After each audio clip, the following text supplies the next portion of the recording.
Ladies and gentlemen, Sammy Hagar. Here we are, all right?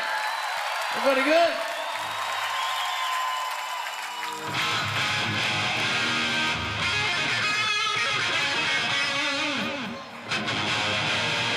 Okay, here we go. Let's see if I can make Eddie proud.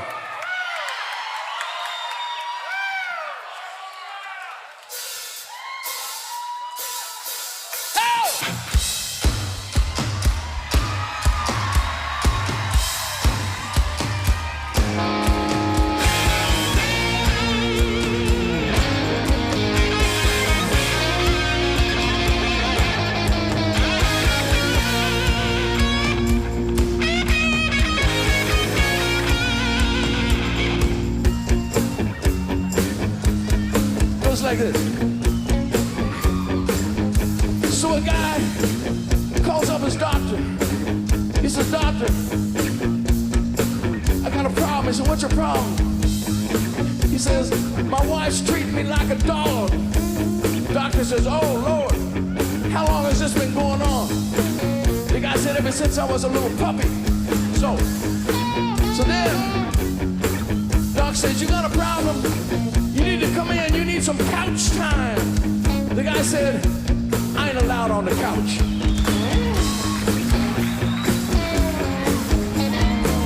Classic money, baby. Well, I'm always talking, baby, talking too much. I love that little girl, I can't get enough. It takes a lonely night with nowhere to go. Just call Rosanna, hell on the show.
People for being here.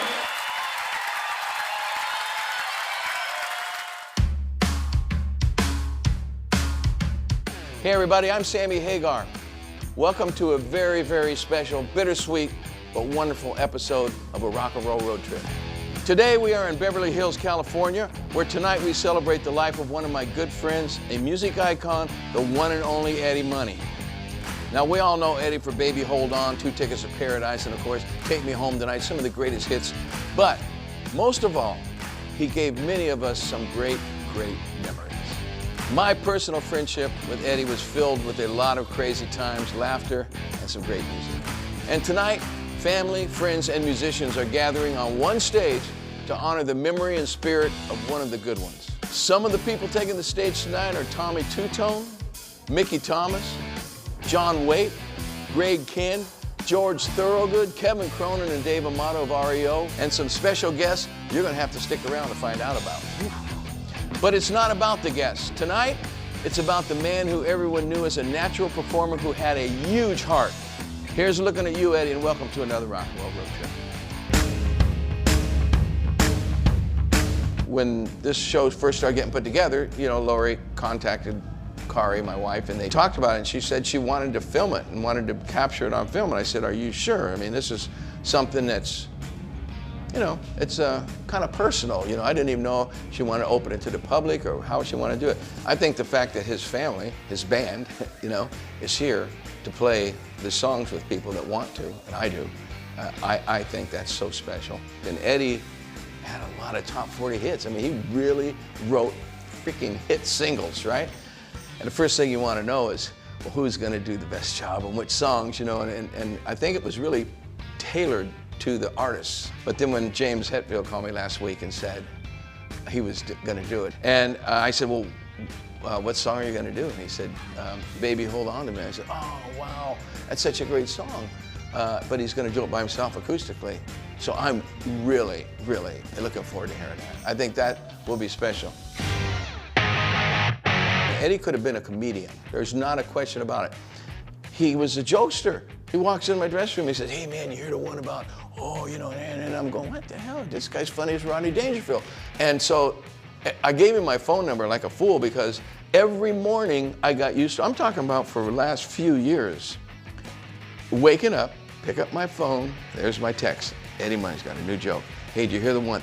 And he would tell you the same joke over and over again. He'd say, that's funny, huh? And I'd say, yeah, it was funnier the first time, Ed. You know, he was one of those kind of guys. But the thing that impresses me the most about him is his family loyalty and his loyalty to friends.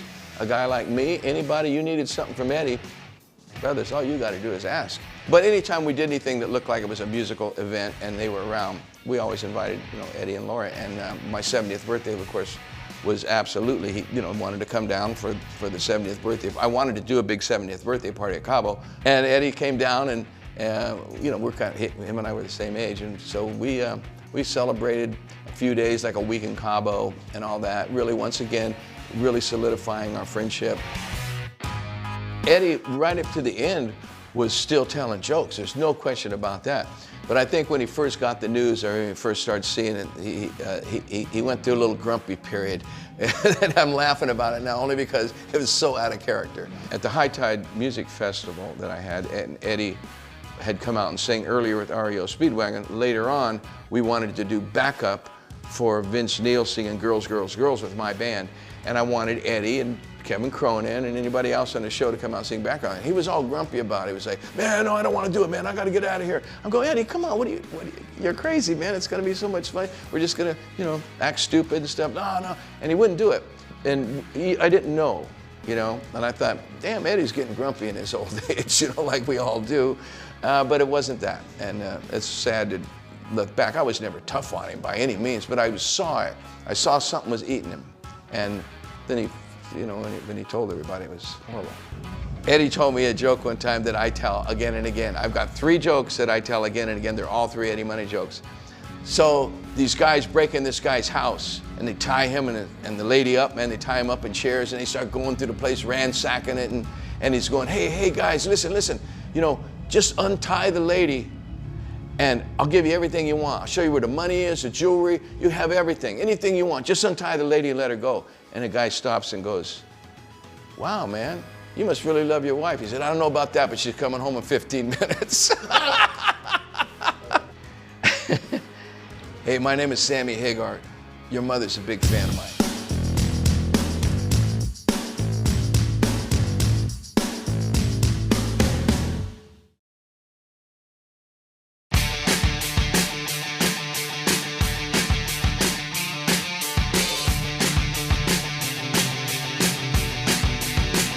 As I said, Eddie was always there to make people laugh, was truly a one-of-a-kind friend. I want to go talk to some of the people that are making this night so special. Let's head backstage. REO just got finished with their sound check. I'm gonna go talk to them. Well, let's go talk to them. Not just me, let's go talk to them. You guys sounded fucking great up there. Honest to God, man, it was so, that song is so driving. I know, it rocks. It's just, so yeah. That's a fun song. Yeah, it really is. I mean, it's a straight ahead groover. So, 2 things. What song are you most looking forward to seeing, hearing tonight? Not who's singing it necessarily, but what's your favorite Eddie Money song?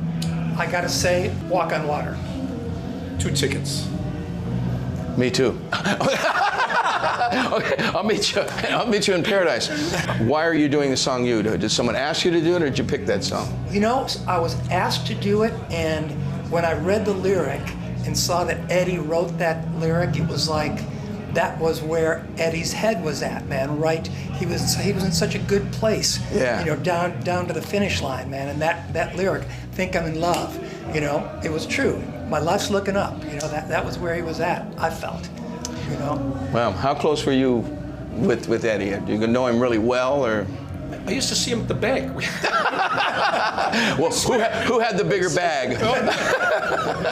He's a solo artist. Yeah, that's right. Yeah, him, for sure. He had the gunny sack. I swear to God, I used to see him at the bank all the time. Wow, what a trip, man. What about you? Were you close with Eddie? Well, here's the thing. We did probably over 100 shows with Eddie, and I'll never forget the first time we played with him. Like when? What era? When? Like All through. Really? From the 80s until a couple of years ago. Eddie, great guy, really fun guy. What's the first thing you think about when you think of Eddie Money? First thing that comes to your mind. First, well, his sense of humor, obviously. That everybody knows that. He was telling me jokes when he almost couldn't finish a music. He'd lose his breath and start coughing. And I'd think, this guy is just not going to give up on his comedy thing. I know. You know, and all the way. It wasn't as funny, you know. I'd say, Eddie, take it easy. You just, I love the guy. Anyway, Kevin, fun. You guys really sounded good up there tonight. It's a sound check. Only thing I'm worried about, you guys, I'm just a little concerned that you might have left it, at the sound check. Like, boxers, they leave it in the dressing room, get down the stage, and they got nothing. I'm just afraid that's going to happen to you guys. We're going to reboot. Well, you take a nap or something. You'll be all right. This night is filled with nothing but love, and it's great catching up with all of these artists, including Greg Kihn. You know him from his hits Jeopardy and the Breakup Song. He and Eddie go way back. Greg Kihn, ladies and gentlemen. Sammy Hagar. Yeah, there you go. Old buddies, Bay Area guys. We grew up with Eddie Money, right? Or he grew up with us. All right, give me an Eddie Who grew up joke. first? Well, give me an Eddie. We grew up, we had parallel lives. Yeah. I came out from Baltimore to California to Berkeley. He came out from New York the same time. Time. Eddie was always there. I mean, he was always, he was an inspirational guy. Was talking about what separates Eddie from all the other artists. And what is it? Well, he's got soul. He's got twice the soul of any of us. And hold on here. Wait. The man could sing the phone book. The man, he could Robert Abraham, and it'd be great. Yeah, you're right. Eddie had soul. He was a soul singer, though, right? In a way. I mean, pretty much a rocker, soul. He was a soul singer. Yeah. Homeboy, Greg Kihn, grew up with Eddie Money right in the Bay Area like me. Well, grew up our careers with Eddie Money. And I can't wait to see you tonight. All right, let's rock. Your favorite person to see tonight? Wait a minute. What are you most interested to see somebody do that song? I want to see you. Oh. I want to see you. I'm out of here. All right.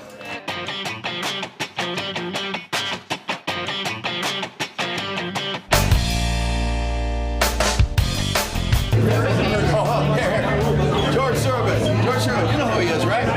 George Thoroughly Bad and the Butchers was his own. Oh, no, I got that from away. Thoroughly Good and the Destroyers. Something like that. Anyway, George, my old buddy, we did a rock and roll road trip. George, what are you doing here again? What am I doing here again? Oh, what song? What do you think? I'm doing a song, Money. Eddie Money. Get it? But he did right. It was my original idea that I borrowed from Willie Nelson. As you can see, everybody, once Sammy gets over his shyness, he'll be okay. Yeah. And wait a minute. Your favorite rock and roll band in the world? The Stones. Which one of the Stones your favorite guy, Mick or Keith? Both. Wait a minute, let's see. Can I answer somebody? Yeah. People go up and say, well, who was your idol as a kid? And I go, same as everybody else, but I can't say his name right. It's either Mick Richards or Keith Jagger. Whoever that guy is. They're trying to figure it out.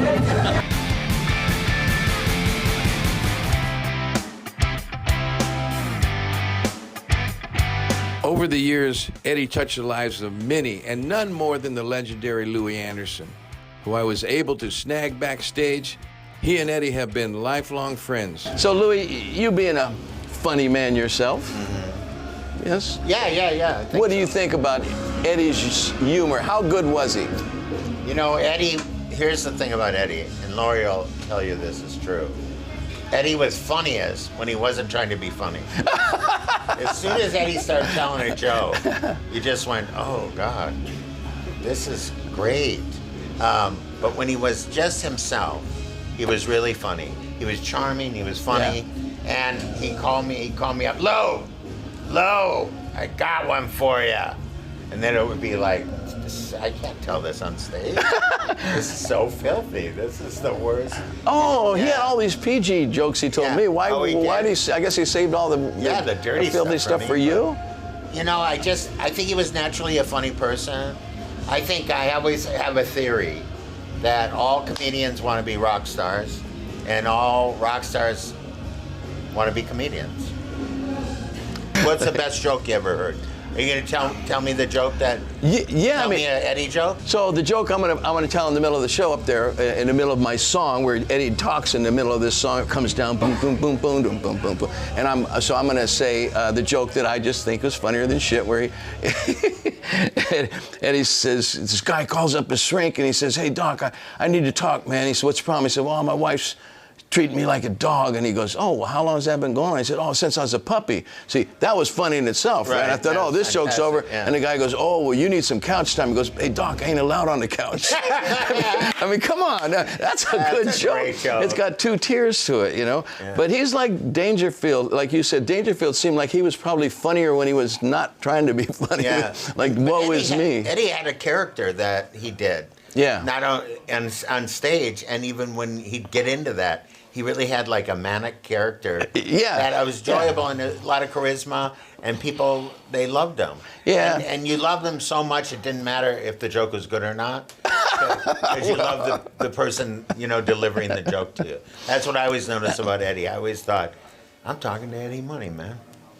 He touched my heart. He would do such sweet things, and he just called me one time and said, "Hey Lou, I just want you to know, I love my mother, because I wrote a book about my mother. I love my mother as much as you loved your mother." And he said there's big Damn, that's influence, soulful, man. Big influence on him and my mama and me. And so I think there's that kind of connection. But Okay, one last thing though. Anything. What are you looking forward? What song are you looking forward to most here? What's your favorite Eddie Money song? Let's put it like that. yeah, my friend, Oh, it's a beautiful song. yeah, you're going for the deep tracks. Yeah. Well, I'm a serious person underneath all this. Thank you Thank you. for enjoying Eddie Money as much as I did. Louis. Peace out. Louis. Eddie had friends from all walks of life, including the tight bond he had with James Hfield. James decided to surprise everyone and perform. Let's see if we can get the dirt on what he's planning to do tonight. Jimbo, here, you want to do a thing real quick? Just say about Eddie Money? Hey. Hey, hi James. James Hey. Hetfield. Hey. He also drives trucks for me on his time off from Metallica. Yeah. So James, what are you doing here? Well, I got some speeding tickets for you. Here's the payola. What are you doing here? I am here paying tribute to my good buddy Eddie. I miss him, and I know you and I were, like the three of us were on a little text thing quite often and getting Eddie's jokes for the 10th time. I laughed every single time. Exactly. They almost got funnier as they went up. What song are you doing tonight? I'm doing Baby Hold On, stripped down, skeleton version, slowed down, everyone's gonna cry. You're a brave Especially man. me. Out of all the people that are here tonight, when you told me you were coming, that's the first thing I said, "What are you doing?" And when you told me, I thought, this is going to be the most interesting thing for me to see you do that. I'm really proud of you for having the balls to step up there with acoustic guitar, because I don't. And I thought I was meaner than you. I thought I was tougher than you. You are. You really are. Only around my family. Yeah. But anyway, James, thank you for coming. It's an honor. Good seeing you, buddy. Long live Eddie Money.